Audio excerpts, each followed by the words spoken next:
Hi, everyone, and welcome back to the Coffee Chat Etc. podcast.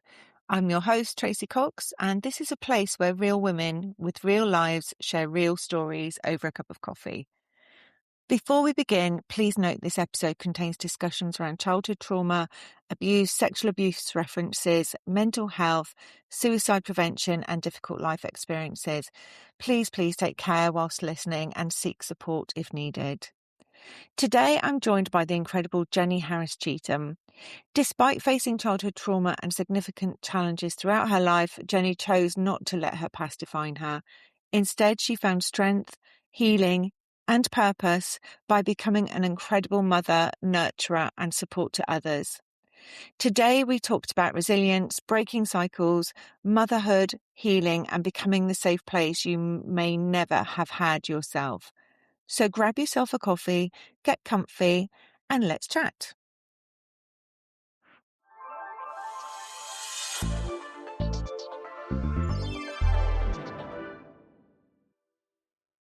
Today we've got Jeni in the studio, and Jeni's all the way from Ohio, United States. So hi, Jeni. Hey, how are you doing? I'm good, thank you. How are you today? Great. It's getting warmer. Good. It was crazy. Weather here is crazy. Yeah. Getting better. Is it cold or is it hot at the moment in Ohio? Right now it's like 38 degrees, but it's supposed to be 75 this afternoon. So yeah, okay. that's how this works here. Yeah, great. Good. I think the weather's gone mad all over the world at the moment. So the less said about it, the better. Yes. So you wanted to share a story with the audience today, Jeni. So where would you like to start with that? One of the things that I think happens to people, and I'm probably a little more, I'm going to say vintage or retro than some of your other guests, is that things have changed so much since when I was a child to what people are even allowed to feel now. We just were raised at a time when you didn't, you didn't say what you thought, you didn't say what you felt, you just dealt with it. I wanted to share what happened with my experience with my mother. Yeah. We had a wonderful relationship. This isn't one of those, everything that I am is because of my mother. It's not her fault. We had a great relationship whenever I was a child. My parents were divorced, so we did everything together. She worked. Wow. I went to her office after school. We went, to the movies, out to dinner. She took me places with her friends because she wouldn't leave me home. And then, it was great. And we were very close. And then what happened was when I was 12, it was right before the end of my 7th grade year, her and I were in a horrible car accident. And the man in the other car actually died at the scene of the accident. And that must have been horrific. It was bad. She was paralyzed. She broke her neck, her back, and her spinal cord. So she was paralyzed from like right below her shoulders down. And that required years and years and years of medical and therapy and all the things. She was in the hospital for a long time. And because of that, like my whole world turned upside down. And looking back on it now, when you're that age, when your whole world turns upside down, you don't think a lot about other people. This is happening to me. The thing that became very difficult, honestly, I was 12, so probably for the next, I'm going to say 10 years, maybe not quite 8 years. Yeah. I was very selfish, honestly. I had a lot of anger issues, and people were like, well, you can't be angry with your mother. I wasn't angry with my mother. I was just angry with the world, to be very honest with you. Yeah. I lived with probably every relative we had. Right. She had remarried 3 weeks before the car accident. So I stayed with my stepfather for a little while, but we had it's one of the things you didn't talk about. We had some issues that, and I told my grandmother, I said, he keeps trying to get in bed with me. And her response to that, which was totally not what it would be now. But my grandmother's response to that was, don't say anything. It will just upset everybody. And, and I was like, okay, I don't want to get anybody any more upset than they already are. But Wow. what that eventually came That must have about, been so hard. it was, but like I said, at that point in time, this was the mid 70s. Nobody talked about that Hmm. kind of thing. You didn't say anything. And Yeah. she had come back home. My mom had gotten back home by that point, and I was taking care of her. I quit school in ninth grade to stay home and take care of her. However, It's huge responsibility. I I kind of got caught, and they made me go back to school the next year. It was before computers. Okay. I was in school or not, right? I just didn't show Yeah, up, and they yeah. were like, "Oh, we don't know where she went." So I did go back to school, but then what happened was she had to go back into like a rehab facility for a while due to health issues. And Sure. I found that I was going to be home alone with my stepfather for the summer. Right. And so that led to a suicide attempt and all the things that go Oh, along with wow. that. I ended up in Right. foster care. So, like, those teenage years were, and honestly, if I go back and look at them, I really, really, Yeah. really have to concentrate on what happened when, because I blocked a lot of it out, I'm sure intentionally. And again, Yeah. we didn't do Do you therapy. think, We didn't sorry, do that. Jenny, Sure. I was going to say, do you think the impact of the car crash and your mum and being in that accident could have caused what we now call CPTSD, so complex post-traumatic syndrome? I'm sure. I'm sure. At the time, we Yeah. just called it "Get over it." Yeah. Yeah. And that was the thing, isn't it? Because you go through this horrific psychological accident and then you're not getting any support from that. Then you've got your mother whose life has changed right before your very eyes, where you've had such a close connection. And that's changed all of that as well. I mean, I'm not surprised you were angry. I'm not surprised, you couldn't remember it, because it must have been a really tough period for you. It was long, it was very confusing. And so for a long time I didn't revisit it at all. Like, so whenever I started talking to you, I went back and I literally started writing things down that I could remember. And Okay. it took me Yeah. days, because even going back and looking at that, it upset me. There were things that I didn't realize I remembered. There were things that I didn't Okay. understand that I was angry about. And so I would write and I would be like, I have to stop. I have to quit for right now and walk away from this and come back later. Okay. Um, Yeah. yeah. And so as I got older, and I told you this before, like the things that I learned from my mother, she was an incredibly strong woman. And I remember Yeah. some of the things that I talked about before she got hurt, like life lessons when you're 12. One of the things she told me one day was Mhm. we were going to see a friend of hers that had just had a baby. And we were in the car and Right. she said, "This is super important." And I said, "What?" She goes, "This is not a cute child." And I was like, "What?" And she goes, Uh, "The baby." okay. And I was like, Right. so she goes, "This is what I want you to say." And I was like, "Okay." And she goes, "When you run into something like this, just say, 'Oh, you must be so proud.'" And I was like, "Okay, but I have Right. remembered that. Like, don't say anything nasty. Yeah, Just yeah, say you yeah, must." yeah. And it's just one of Yeah, those yeah, things yeah. up with me. But as I got older, I ended up having 5 daughters. And one of the things I Oh, wow. realized as I got into that whole thing was that after my early childhood, like after about 10 or 11 years old, I didn't have anything to reference as far as raising my own girls. Like their teenage years, I didn't have anybody going, well, Of the people like, course. "What did your mom tell Yeah, you?" And I'm like, yeah, that didn't happen. I was taking care of her during those years, and the relationship had totally yeah. shifted. So a lot of that I had to fake or, get with other people and say, I don't know what to tell them. I don't know what to do. And And learn from others. yeah, Yeah, and I think it's really important for all of us to realize that it's a good thing and the right thing to do to ask for help, to go to other people when something's happened. Because, a lot of sure. people grow up without a mother. That is not a unique situation. What might be unique is that I still had my mother. It was just an entirely different relationship at that point. Yeah, And yeah, absolutely. people have asked me since, oh, your mother's passed away. When did you lose your mother? And I think to myself, I lost my mother when I was almost 13. She did not pass away until I was 9. but it was Wow. just Yeah. entirely different. And I learned a lot. I learned a lot about being able to care for somebody that literally had given their whole life to me, and then I got to give back, although at the time I wasn't real sure about the getting to give back. It was just something I needed to do.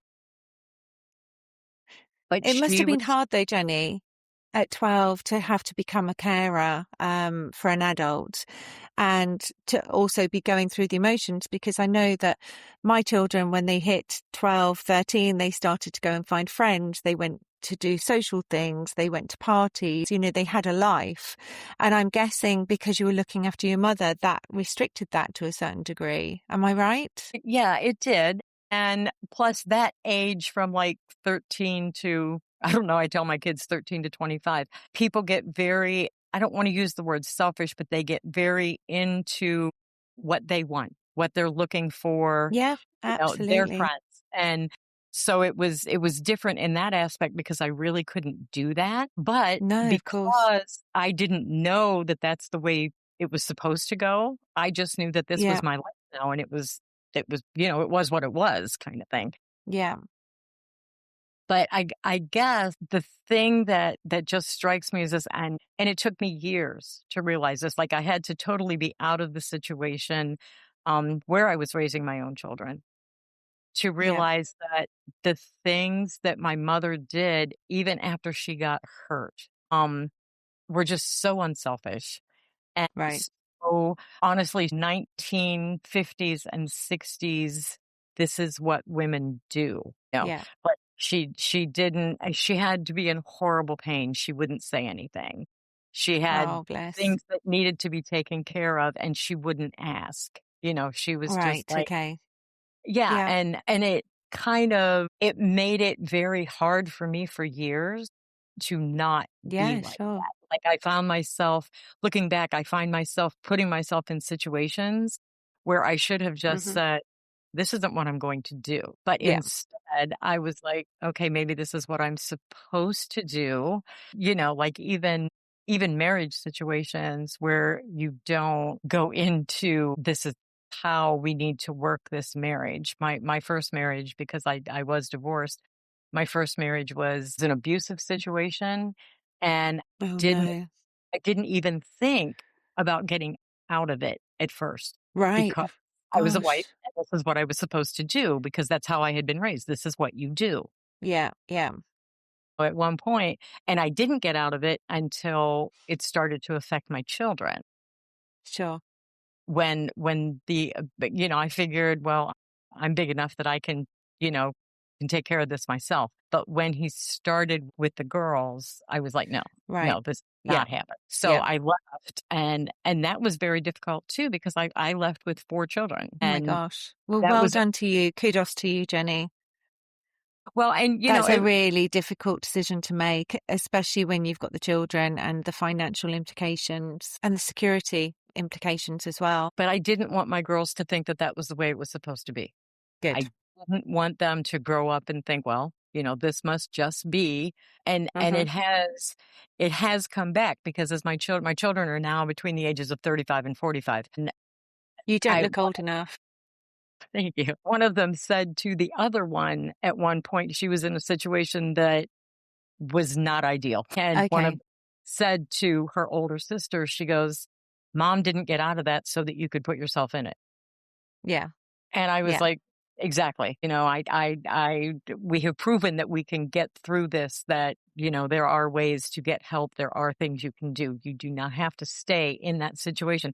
And I know it's hard. Yeah. It's a little Because easier you've now. lived it. Yeah. And people will be like, well, there's shelters to go to. There's this, that, and the other. But moving yourself into a shelter is not what people want for themselves and their children. It's Not not at what all. they want. And so, a lot of women will say, I don't have anywhere to go. I don't know Yeah. what to do. And there is help, even if you don't want it. My second husband worked at a domestic violence shelter for years. And Okay. we found out that, there's so many different situations for people. And even if you have to do it for a little bit, it's Yeah. it's better than being where you're at. most of the time. Yeah, and I think it offers a space for protection for some people as well, especially if they're coming out of domestic violent relationships. I did have a family member that had to go into one at one point. And again, like you said, it's not ideal, but at that time it was necessary. And she was able to start afresh from there. It was a stepping stone. Yes. Yeah. And I just think in my case, looking back, because we were talking about my mother, she taught me so much that I didn't realize I was learning. Yeah. So as I got older, I would think back of, like the strength. And one of the things I think that was super hard for her was when I went into foster care. She had to sign the papers too. Thank you. Right. Let that happen. It was just difficult for all of us because she was at home, but she Mm-hmm. couldn't get up. So she was in bed. Right. And Right. they took Sure. the papers in for her to sign. And I was in the car outside Oh my and, goodness. I could hear her crying outside. Mm-hmm. Yeah. And then and then when the woman came back out, the social worker came back out, and she said, well, she signed them. You're now a ward of the state. And I said, is Right. she okay? Mm-hmm. And she said, this is what is best for you and Yeah. she'll figure it out. And I'm Okay. like, and just that had to be so hard. I didn't realize it at the time Mm-hmm. Yeah. because, there was just so many underlying things going on there. And my stepfather being the main one, that's why they wouldn't let me go back into Yes. the, Right. Okay. but my mom So had not known. I was going to say, did that ever come to light about your stepfather? Was your voice heard in that case? Or was it just something that was brushed over and stayed with you? Well, I mean, they And please finally, tell me if I'm saying anything inappropriate and you know, no, you don't want to answer, Jenny. no.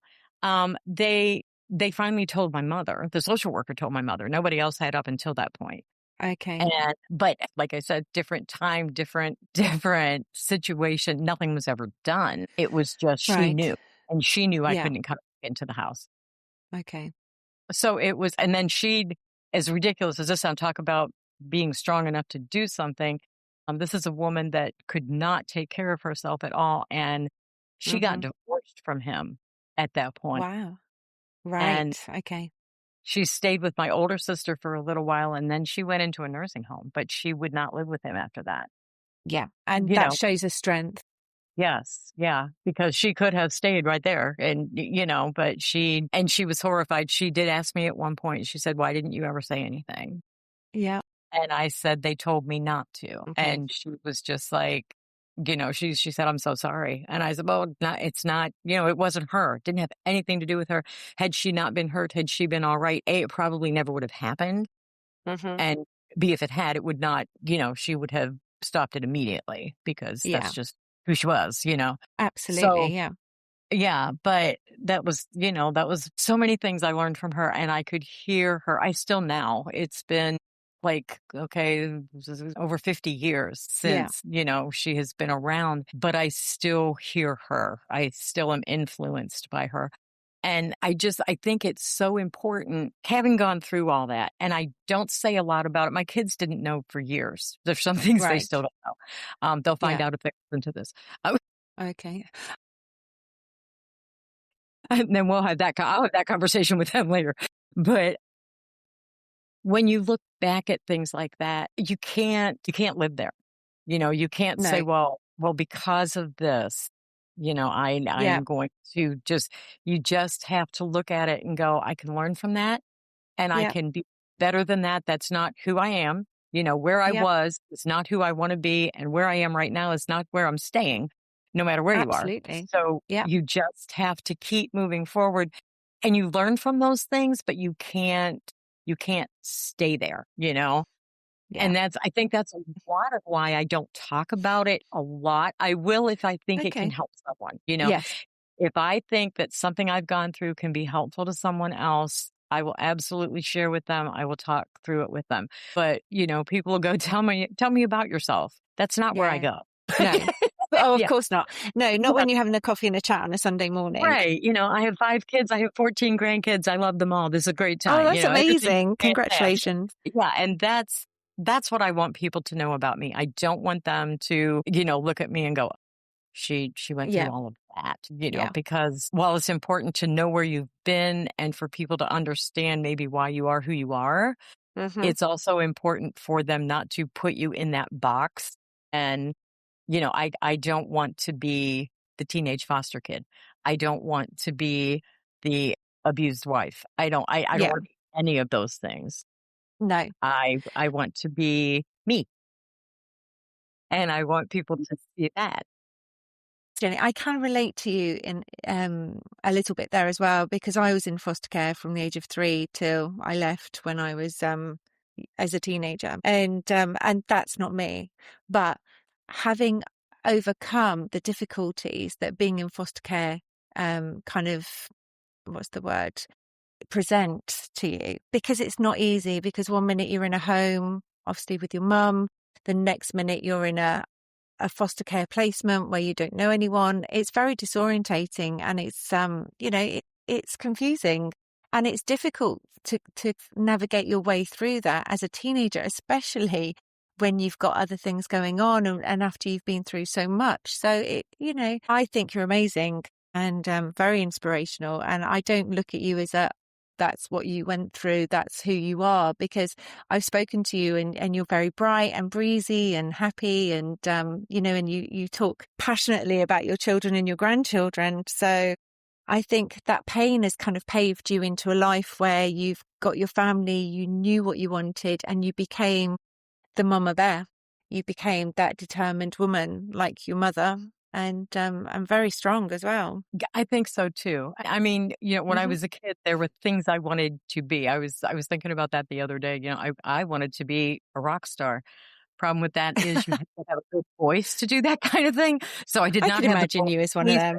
qualifications. Didn't have the qualifications to be that. But now, even my girls, they have careers. They have things that they are doing. I Amazing. did not. I did not have Yeah. a career. My career was being a mother. I had a lot of Yeah. jobs, and I do find that having taken care of my mother, the job that I had the longest that I loved the most was as a nurse's aide in like a retirement center, a nursing home. Right. And I still take care of people privately, like, if Okay. friends have relatives they need help with. And Yeah. it's something I really enjoy doing. And I Yeah. think I enjoy it so much because I know how much it helped my mother. And Of course. I feel like this is something I can do for her, kind of thing, is to Yeah. still help these people that, Yeah.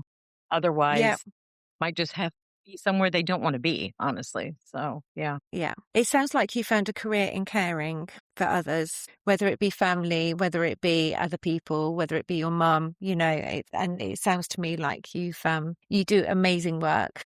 So kudos to you, Jenny. Well, thank you. I have developed a very huge passion for suicide prevention. It just really hits me, especially with younger people. Yeah. I have, yeah, and it's not a new thing. I think we hear about it more, obviously, because of social media and Hmm. things like the other thing that happens with social media is I'm not going to say blown out of proportion isn't what I'm trying to say, but like just yesterday here where we live, a girl committed suicide in her high school cafeteria in front of a whole bunch of people. Oh my gosh. In America. Yes, it was very frightening for the Wow. kids in that school, obviously. Yeah. Um, Yeah. and, but instead of like my immediate reaction is, what was she going through? Why couldn't she find someone to Hmm. talk to? What must her Of parents course. be feeling right now? You know? Yeah. And but on social media, everybody's reaction was, "Well, how did she get into the school with a gun? What was she thinking?" Blah blah. And I'm like, No. seriously? Yeah. Yeah. Of course. Because people are scared of it. We didn't actually explore that with you, Jenny, either. Are you okay to talk about the time that you felt that way? Yeah, it was like I said. I thought I was going to have to spend a long period of time by myself in the house in a very Hmm. uncomfortable situation, and Yeah. so my father, who was remarried by this time, when it was a very strange situation, I was at the house by myself and my mother, because of situation she was in, there was like a ridiculous amount of pain medicine in the house. So I took them. And Right. a friend of mine who knew I was by myself kept calling the house. And of course, it was just, Okay. landlines, it was just home phones. And I wasn't answering. And she told her Right. dad, "We have to go out there. Something's wrong." Yeah. And when they got to the house, I had already passed out. And so they got it was a very confusing evening, but Mhm. I ended up they called my older sister who met me at the hospital. And Yeah. I have since found out it was horrifying for her because, while people were signing papers to do things, she had to sign a paper saying that I could go into the hospital in like a psychiatric ward. Oh, And wow. she said for years, she said, "I was so afraid you were mad at me." And I Right. was like, Oh "What else?" gosh. And later I said, "What else were you going to do?" Yeah. She had 3 small children. She couldn't take me to her house in that shape, so Yeah, you yeah, yeah, do something. Um, but that whole period of time, like the reactions of other people, my father, his reaction was, "Well, you didn't even do that right." no. So I was like, Yeah. "Okay, so you're not going to be helpful." And Well, yeah, but I learned a lot. I learned a lot from the people. I was in the psych ward for 30 days, um, yeah. and I That must have learned been horrific. well, uh, maybe not as bad as you might think. There were a lot of different kinds of people in there, and Okay. I learned a lot. I have come to believe, and this is not scientific, this is not a study, this is just my personal opinion. I think Yeah. once someone has attempted suicide, that it should almost be a situation like Alcoholics Anonymous or something, because it's always kind of there. Like if things start to get really Okay. bad So in the back, long-term care plans. yeah, in the back of your head, you're Yeah. like, well, I could do this. Yeah. And Right. so, and I worry about young people starting that young thinking those kind of things because there's just so much going on now. And bullying was not a thing when I was growing up. It wasn't even really a thing when my kids were growing up. And Right. now, it's almost like a It's catchphrase for prolific. anybody that makes you angry, well, I'm being Yeah. bullied. Yeah. We need to talk through those kind of things with these kids and say, just because someone doesn't like you doesn't Mhm. make you not important. You know, Yeah. Find different friends. Yeah. I think with social media kind of being prolific now for young people's lives and for the amount of time that these people spend on phones, they use it also as a weapon, filming bullying as well. I've seen school bullies being filmed and then it's been uploaded. And I just think it's a really sad situation at the moment because there isn't that support. And I don't know about in America, but in the UK, it seems to be a forever growing trend to the point where certain young children have been murdered because of it. Yes. And it's just a really sad situation. And also for others to commit suicide because of that. And it must be such a hard thing to go through, and you don't know what's going on in people's minds, especially young people's nowadays, but the pressure must be unbelievable. It is, and somebody had said not too long ago to me, "Well, these kids have everything." And I'm like, "But do they have too much of everything?" Like, Mhm. the news, good and bad and depressing and crazy, is available 24/7, usually in their hand. Yeah, They absolutely. go anywhere. When I was younger, and I know I go back to this a lot, but I keep thinking it, when the news was 6 o'clock at night until 7 o'clock, you had half an hour of local news, you had half an hour of Walter Cronkite or David Brinkley in the United States, and you were done. Okay. It came back on Yeah, again at 11 o'clock, and they told you what the weather was going to be like tomorrow. It yeah. wasn't all of this constant, and you don't even know what to believe anymore. Like, you read Mm, something and you're like, "I don't even know if that's true or not." But kids don't do that. absolutely. They see it on social media, it's gospel. Yeah, That yeah, is what it is. And it has to be scary. absolutely. Yeah. Yeah. I think we're living in very scary times. whereas technology is concerned because of the internet, because of social media, because of AI as well. And yeah, you just don't know what's real and what's not. But the impact that it has on younger people, do you know, I hadn't really thought about it until you'd mentioned it. So thank you for mentioning it. But it is something that yeah, it needs to be sorted in some way. I know Australia are now bringing in laws for, I think it's 16-year-olds, whereas they're not allowed social media before the age of 16, which I think is good. Yeah, I don't think there's anything wrong with that. Over here, people would say, well, you can't censor them like that. You can't. But yeah, you can. Yes, you can. Yeah. You really can. As a parent, you really can. My one Yeah. grandson, his biggest joke is like he would say, I would say, what do you guys want for Christmas? And he Yeah. said, Grandma, my friends would say, well, tell her you want this game or you want, this, that, Yeah. and the Yeah. other. Yeah. And he goes, that's the wrong grandma. This is the book and board game grandma.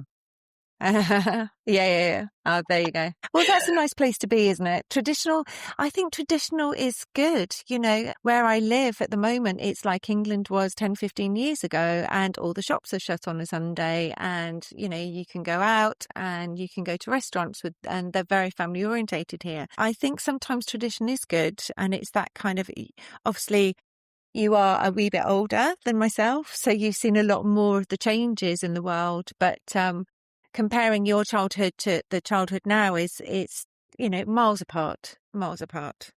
And I'm not saying that, the things that happened in my childhood were great. I mean, Yeah, absolutely. you had to be home when the streetlights came on. That was like the criteria. You could leave anytime during the day. You had to be home when the streetlights came on. Sure. And, but on the other hand, everybody in the neighborhood watched out for everybody else's kids. I mean, Yes. if the lady up the street saw you doing something wrong, she had no problem at all coming out on her front porch and going, hey, knock that off. Yeah, exactly. Whereas I think now, especially in the UK, you could get served for doing that.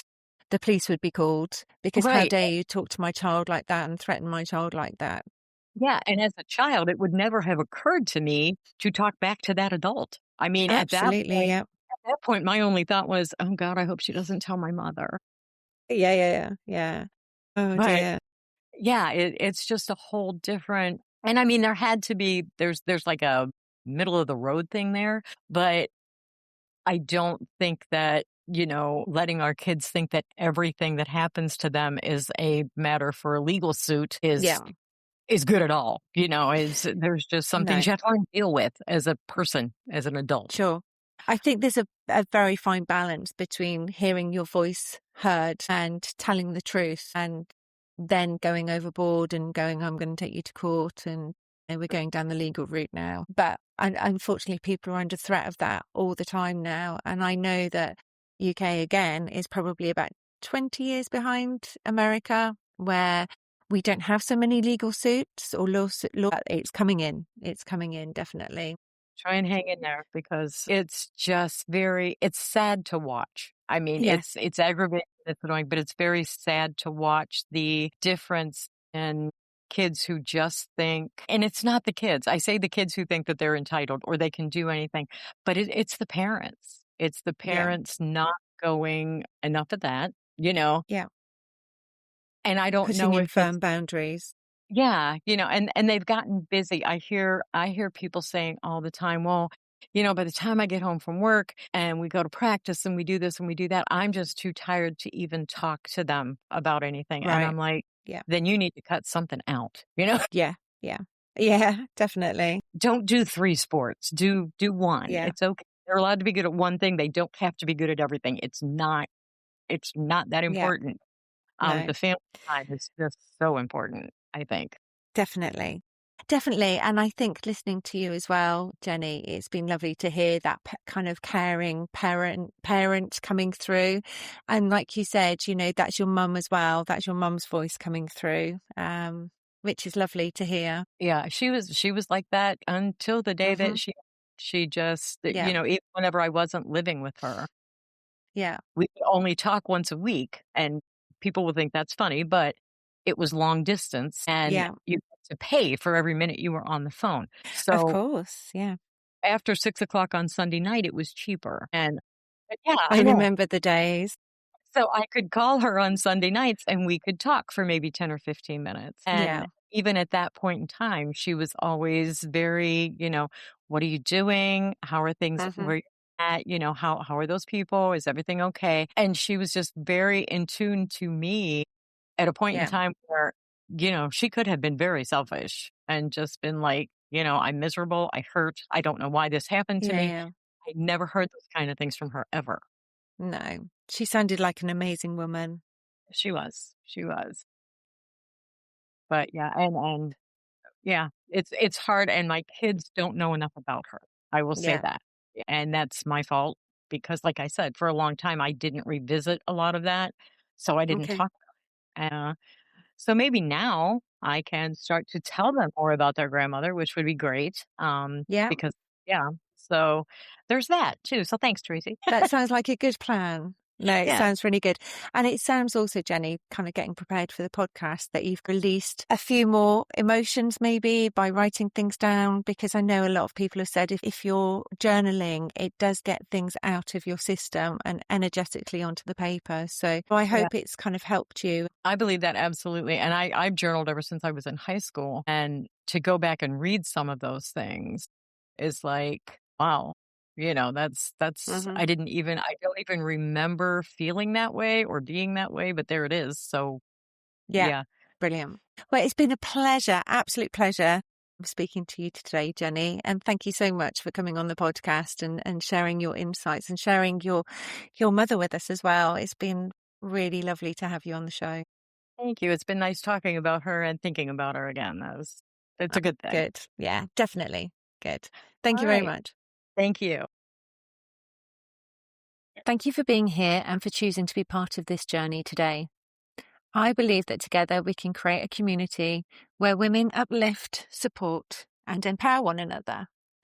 If this resonates with you, don't forget to subscribe to my podcast so you don't miss an episode. And if you'd like to connect more deeply, visit my new website, Coffee Chat, etc. If you feel that you have something you would like to contribute to future episodes, then let me know. You can join our Facebook group, Inspiration Coffee Chat, etc. And please remember that I aim to create a safe and supportive environment for our listeners. But it is important to reiterate, some of these episodes may cover sensitive topics, including discussions around adversity, trauma, mental health, violence, and sexual references. These subjects may evoke strong emotions or trigger responses, and I urge you to seek support or professional help if you're affected by any of them.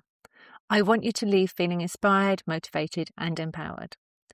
For now, it's a see you later, and have a great day wherever you are in the world.